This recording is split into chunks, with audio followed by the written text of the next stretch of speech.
Bonjour à toutes et bonjour à tous, et bienvenue dans l'univers onirique des contes de Perrault.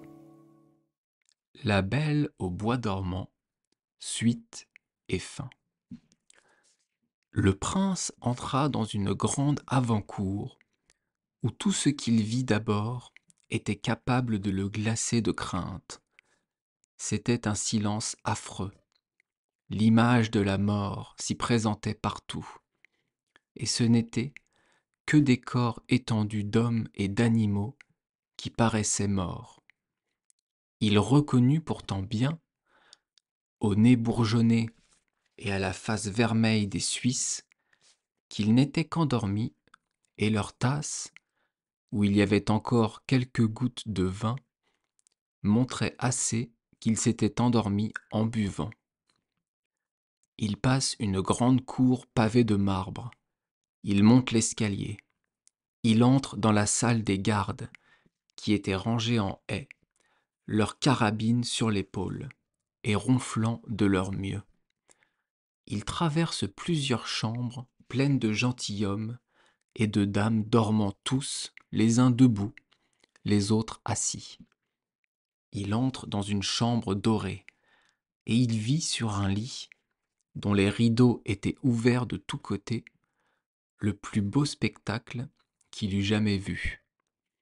Une princesse qui paraissait avoir 15 ou 16 ans, et dont l'éclat resplendissant avait quelque chose de lumineux et de divin.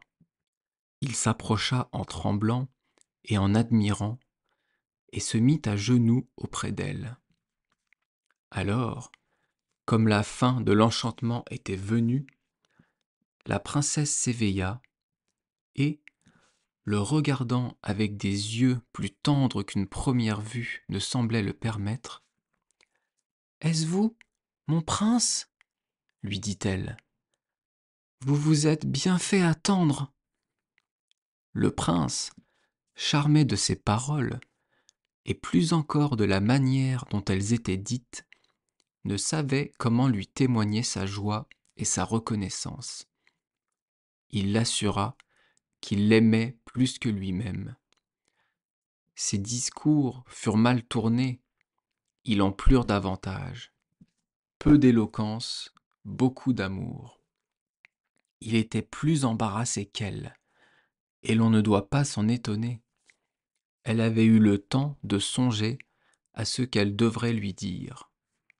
Car il y a apparence, l'histoire n'en dit pourtant rien, que la bonne fée, pendant un si long sommeil, lui avait procuré le plaisir des songes agréables.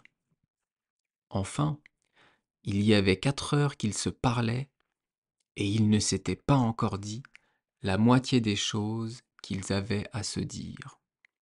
Cependant, tout le palais s'était réveillé avec la princesse. Chacun songeait à remplir son rôle, et comme ils n'étaient pas tous amoureux, ils mourraient de faim.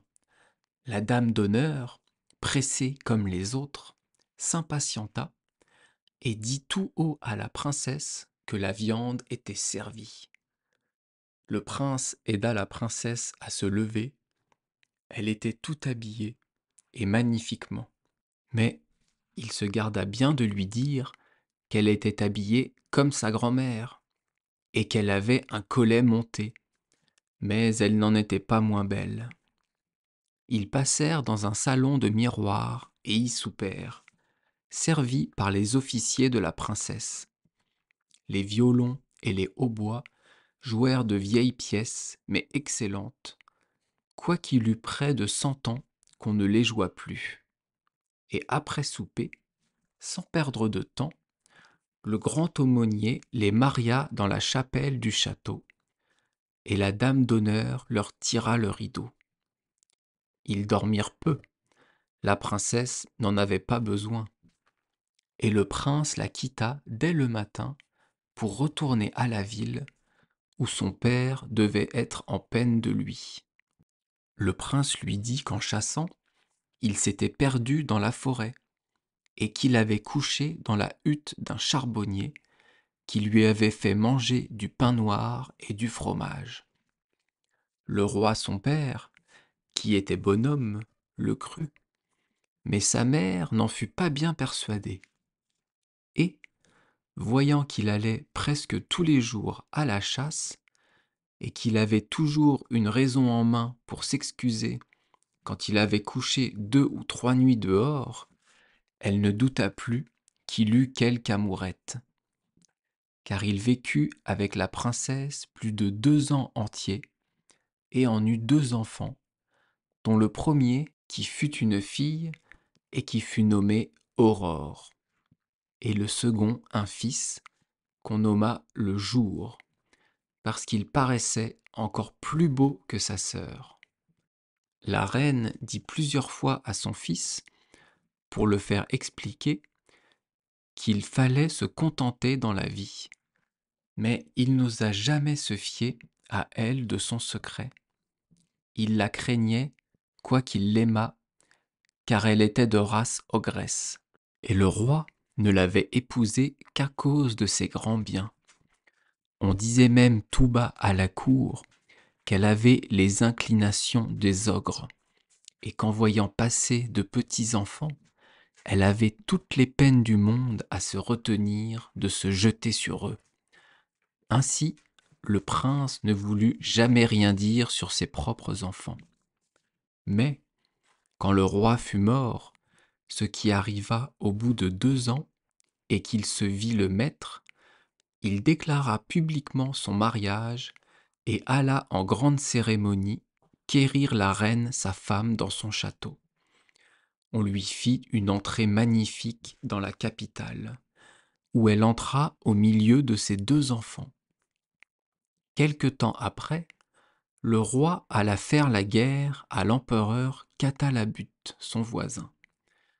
Il laissa la régence du royaume à la reine sa mère et lui recommanda fort sa femme et ses enfants.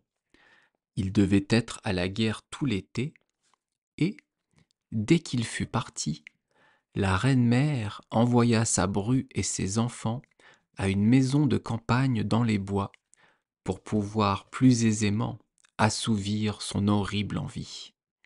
Elle y alla quelques jours après et dit un soir à son maître d'hôtel: « Je veux manger demain à mon dîner la petite Aurore. »« Ah, madame, dit le maître d'hôtel.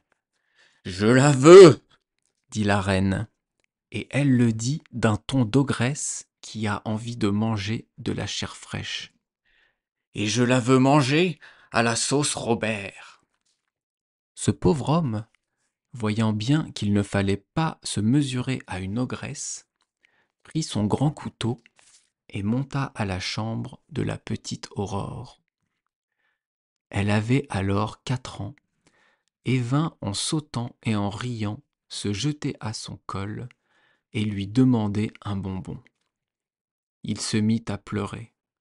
Le couteau lui tomba des mains, et il alla dans la basse-cour couper la gorge à un petit agneau, et lui fit une si bonne sauce que sa maîtresse l'assura qu'elle n'avait jamais rien mangé de si bon.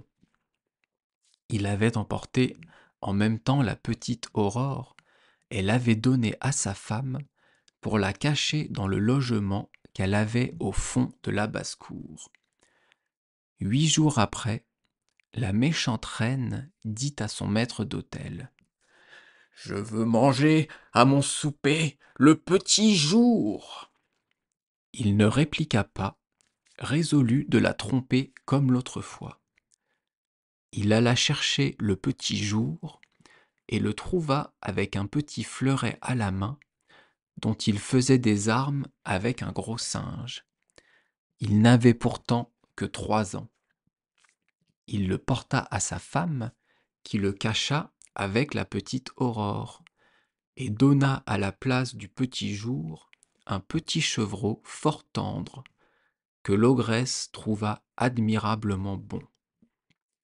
Cela était fort bien allé jusque-là, mais un soir, la méchante reine dit au maître d'hôtel: « Je veux manger la reine à la même sauce que ses enfants. » Ce fut alors que le pauvre maître d'hôtel désespéra de pouvoir encore la tromper.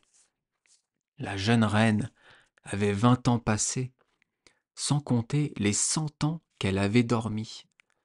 Sa peau était un peu dure, quoique belle et blanche, et le moyen de trouver dans la ménagerie une bête aussi dure que cela, il prit la résolution, pour sauver sa vie, de couper la gorge à la reine, et monta dans sa chambre avec l'intention de ne pas s'y prendre à 2 fois.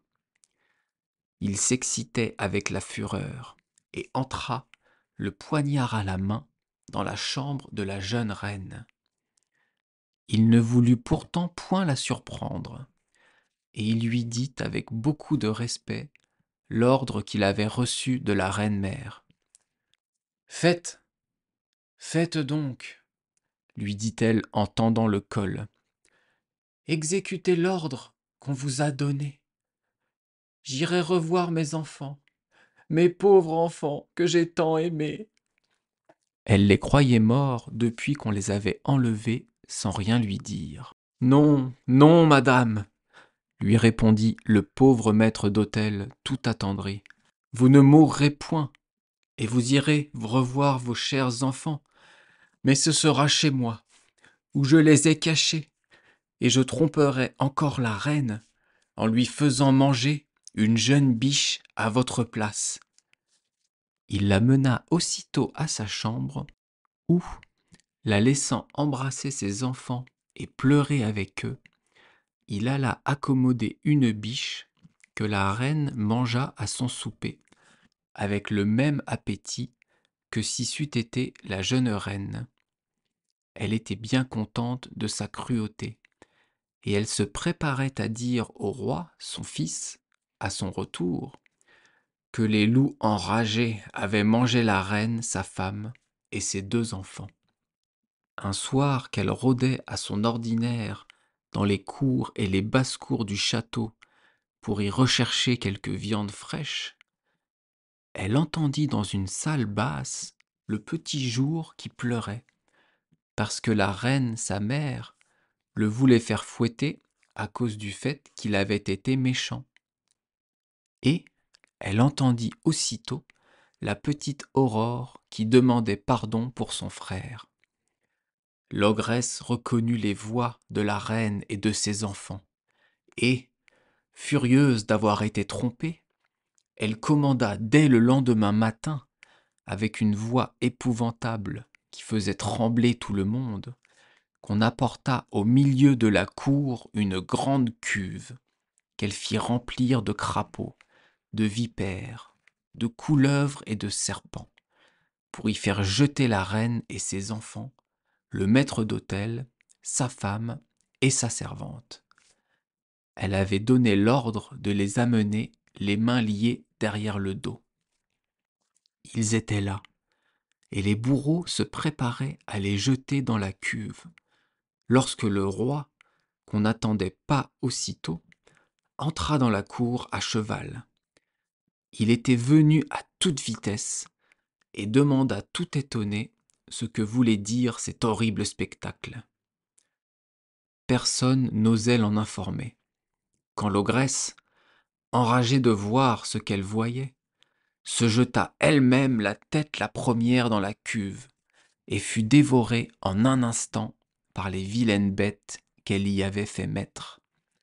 Le roi ne lassa pas d'en être fâché. Elle était sa mère, mais il s'en consola bientôt avec sa belle femme et ses enfants.